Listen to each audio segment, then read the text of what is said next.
born in, is it 19? I was born in 33. 32 and this was 1942. And we didn't have hurleys then. We had a stick, tried to get a stick with a bit of a turn in it. Okay, any kind of stick at all? Oh yeah. Okay. Yeah. So people couldn't buy a hurley that time, they hadn't the money. Yeah. Were they expensive? They were, in comparison to today, they were expensive. Yeah. So I shaped it out the way I wanted it. A little instrument called a spoke shave, because for making spokes for the wheels of a cart. Mm-hmm. And I shaved it down with that. The O'Hees were before my time, they were in the 20s. They were a big hurling family in Britain, weren't Very big hurling family. There was a very big family for a start. Mm-hmm. It was 15 or 16. In Oh, the really? Family, in Oh, the wow. family, yeah. Just lifting of the ball and running with it wasn't hardly done at all. Yeah. That was an exception. During the war, the team gave up in 1943, I think. Yeah. So there was no team for a couple of years during the war finished. Unfortunately for us, there was 5 boys and they were all hurlers and good hurlers. But they started to go away. They went to America and places, didn't they? Yeah. Mm. And that was the early 50s. We were going to have a great team. The fellas used to make their own hurleys that time, you see, and they cut an ash tree and they had one. Yeah. I got them cut into the shape, but they'd be square there, you see. Yeah.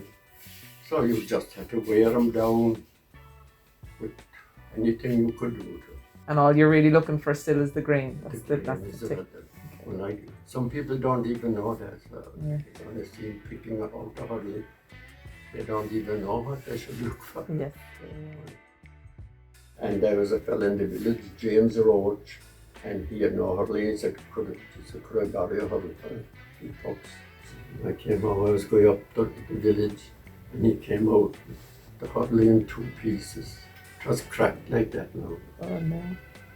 Oh, that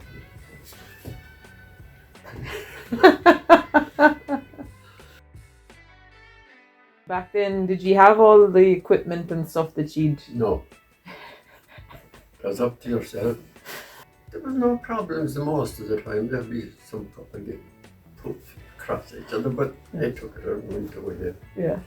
They were knocked out for a little bit. I was knocked out myself once, and that was in 54. Yeah. I went to the doctor, and he told me I had housemaid's knee. What's that? The Smith came out afterwards, and he watched me for a while. Yeah. Give me that, he said. Yeah. And he took it and he squeezed that hook, but he showed me, I watched him doing it with the way he done it. Yeah. So that's what put me going really at repairing hurleys. Would you have had boots? Yeah. With studs, like? Yeah. Where would you get them? I don't know how much that, but we had to buy them, I suppose. Yeah. No one could hardly beat Glen Rovers back then. They were really good. Mm. But they bought in any good player from the country. Yes. But anyway, I was looking at them, I saw someone of them said, would you like one of them? Oh, I said, look at him now, they were at this stage now, I was 10 years old. They were all men's hurleys, they said they were no. But anyway, I told to pick out one of them and got one of them, said I didn't know myself, the hurley. Oh, at that time you get plenty work in the spring, summer, thinning beet and thinning. There was beet, mangels, turnips, the way he had to be made, the harvest. Just get them from someone that the elder people might be on, the elder hurlers. Yeah. They may have an old ball, might be worn. There was a hurling ball for us. There was no such thing as which was getting a little bit worn or soft and thrown away. And the kind of sitters that the older lads would have had back then, were they like the sitters we have today, same shape? No, and stuff? they were much heavier. Mm. They were very heavy back then. So I decided to make one myself. Oh, But I had the covering of an old ball. I needed a little bit of lead for the center, for a bit of weight. So I put in two big pennies. Yeah. And there were fields local, right? You could go into any field back then and start hurling. There was no problem. Okay. But most people had to come walking. Yes. Okay. Or if you're looking up to have a bicycle, but everyone didn't. A lot of people didn't. Yeah. The problem was that the match was exciting.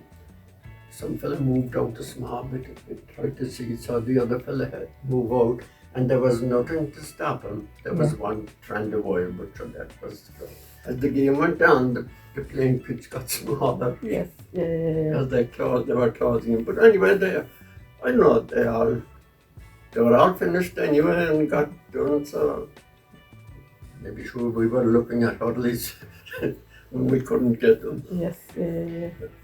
And we couldn't come home from Mass quick enough for Sunday morning, but to try the new hurley.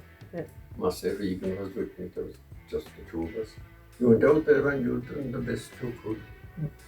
And if you weren't good enough, the next fella took it over. Yeah. So it was up to everyone to keep themselves as fit or do as much as they could themselves. Yeah.